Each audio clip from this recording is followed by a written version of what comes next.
What is up, everybody? J Nell here with my UFC 170 recap video. Let's get into it. It was a great event.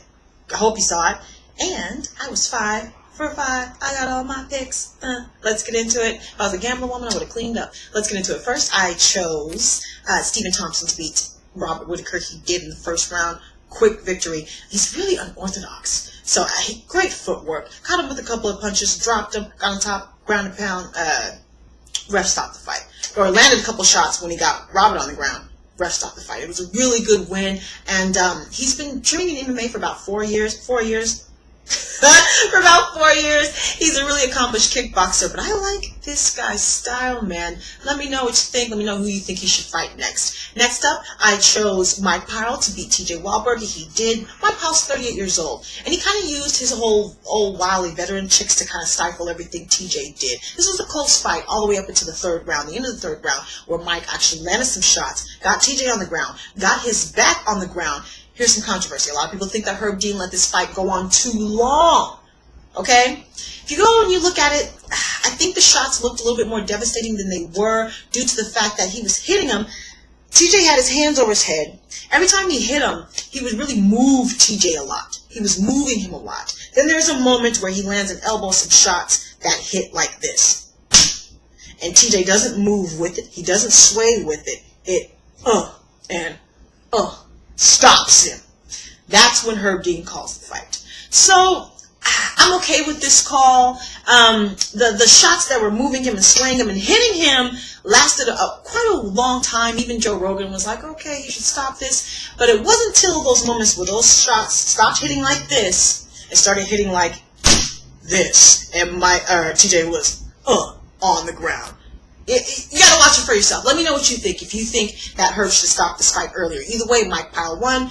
And again, he's 38 years old, so he's looking for a title shot, or that road to a title shot. So who do you think Mike Pyle should fight next? Next up, I was really looking forward to this. I picked Rory McDonald to beat Damian Maia. He did, and he finally performed well. In my prediction video, I said he gets wrapped up in his head too much and kind of doesn't really perform. He didn't do that. In the post-press conference, he said he shut his brain off, and he just fought, and he won. And he won the fight of the night, too. First round. It's because of his comeback story. First round, he lost pretty badly, too. Damian Maia was able to take him down, hold him down. But he wasn't able to do too much damage, but there was damage. There was blood on Rory, okay? But, second round, Damian Maia, visibly gassed. Tank, gone. Rory was able to pick him apart with shots. Hard shots, kicks as well. He just completely dominated him the second and the third round. It was a really good win for him. Who do you want to see Rory McDonald fight next? He's ranked, I believe, top 5. And after the fight, when he was talking to Joe Rogan, he finally said, I want that belt. Now that his boy, GSP, is not the champion anymore, he doesn't have any more mental qualms about fighting for the belt. Now he wants the belt. Thank you, Rory. He's a frustrating fighter if you're a fan of his, because he has all the potential in the world, but he's just So, we'll see what he can do. Do you want to see him fight next? Or do you want to see Damian Maia fight next? Now, co-main event. Daniel Cormier versus Patrick Cummings took the fight on 10 days' notice. Patrick, that is. Lost his job at the coffee shop to take this fight. 2-time All-American, 2-time U.S. team member, got mollywopped by Daniel in the first round, about 1 minute and 15 seconds. He had no shot. There was a moment where he turned his back to Daniel and kind of ran a little bit, a couple steps in the other direction.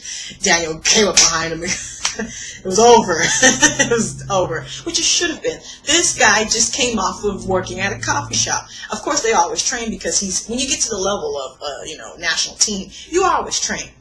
So I don't want to take anything away from Patrick. Who do you want to see Daniel fight next? Because it should have been a shot. So who do you want to see Daniel Cormier fight next? And here is what I have to say to Patrick Cummings.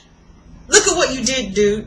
You lost your job at the coffee shop by talking your way into the co-main event on a pay-per-view UFC event. In the post-press conference, Dana White said he will give him another fight to see what he can do off of more than 10 days' notice. And if the rumor and the backstory on this guy is true, he should perform well. So you lost your job, but you have the chance to become a UFC fighter. Well done, my friend. You lost the fight, but that's a win in life if I've ever heard of one. Now, Main event, Miss Ronda Rousey put a title on against silver medalist in women's freestyle wrestling, Miss Sarah McMahon. As you know, Ronda, bronze medal in judo.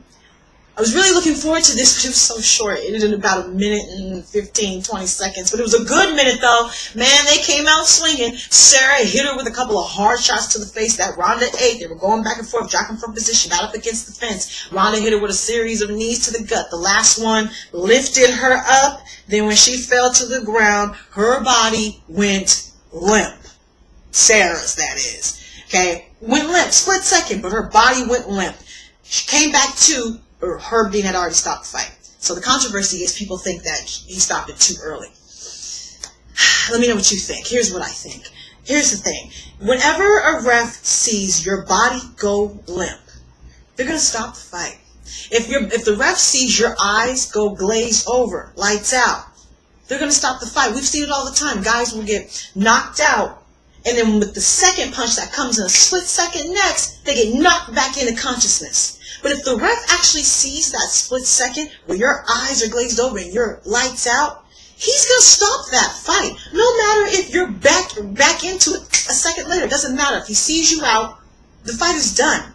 If the ref sees your body go limp, doesn't matter if it's just a split second of limpness. He's going to call the fight. Sarah McMahon in the post-press conference said she didn't have a problem with it. So if she doesn't have a problem with it, I don't have a problem with it. She even said, I lost control of my body. She said for a split second, but she said, I lost control of my body. Herb saw that, and he stopped the fight. Let me know what you think, if you agree or if you disagree, and why. During the post-press conference, Cyborg's name was brought up because Cyborg's been tweeting and saying that she wants to fight Ronda Rousey at 135 in December. Dana White said if she has a couple of fights outside of the UFC at 135 and prove that she can do it healthily, then he said he'll consider it. So let me know what you think about that. The two controversial decisions, all the winners, all the losers. Let me know what you thought. Talk to me. Take care. And goodbye.